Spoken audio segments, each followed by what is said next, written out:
I've had this romanticized idea about keeping my palette all layered and crusted and have it be a autobiographical sort of piece where I could see hints and remnants of every painting I've done this year, color recipes and brush marks and knife patterns, and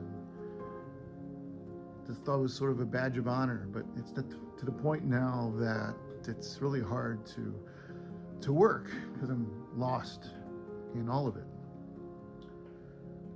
And it got me to think as I'm cleaning it here with a scraper, it got me to think of the work that Christ did to clean us.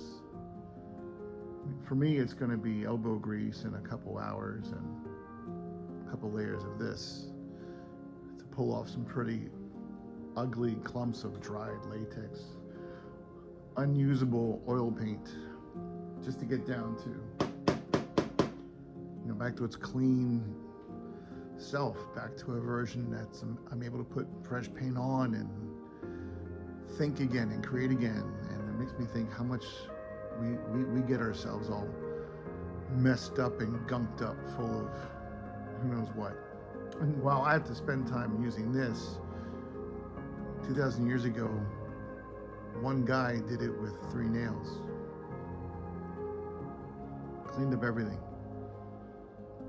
See, you and I at one point were a lot like this palette over here. We were crusted and dirty and unusable, unrecognizable from the original version, but clean, transparent version. Sin entered the world, and as a product entered into us, we were romanticized by it and took it on ourselves and chose it over God and chose it over Christ. And as a result, we became something of an unusable thing, an undesirable thing. But the same way that the nails in the cross worked, this scraper also takes away the ugliness to reveal the clean inside,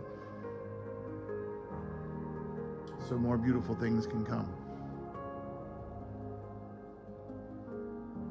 It's just what came to mind to me today while I was cleaning this off.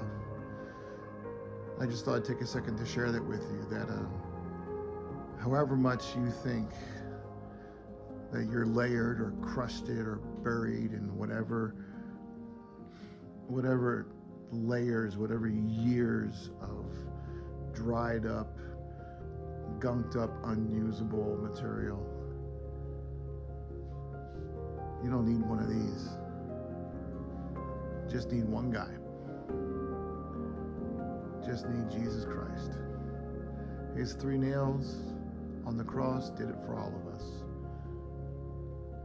He took all of our ugliness to the grave, and when he was resurrected, we were then resurrected with him, to the point now we are now clean before God. He took all of our ugliness and all of our dirtiness and made it as if it was nothing.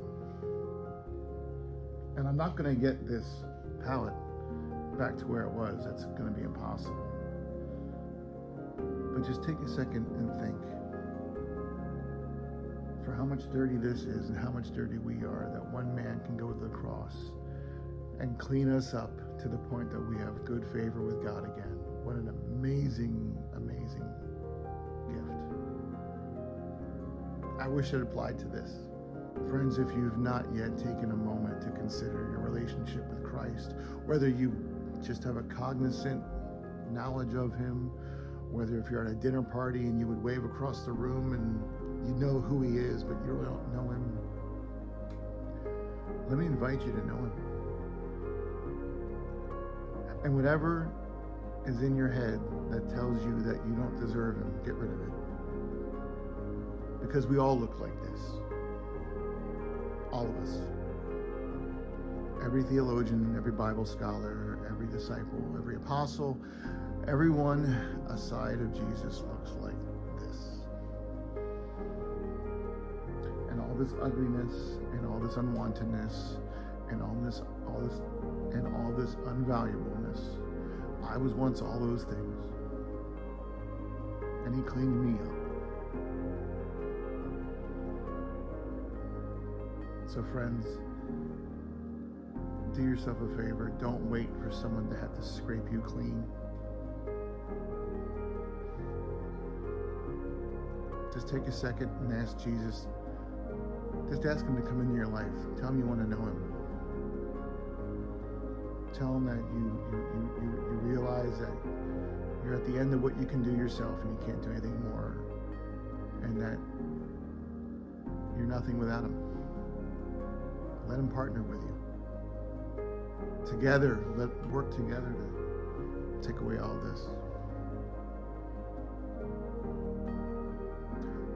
I look forward to seeing what's going to happen next. But until I get this cleaned off, I'm kind of blocked. Thankfully, I have a Messiah that helps me get unblocked. So pretty soon, we'll be back to doing more stuff. In the meantime, God bless.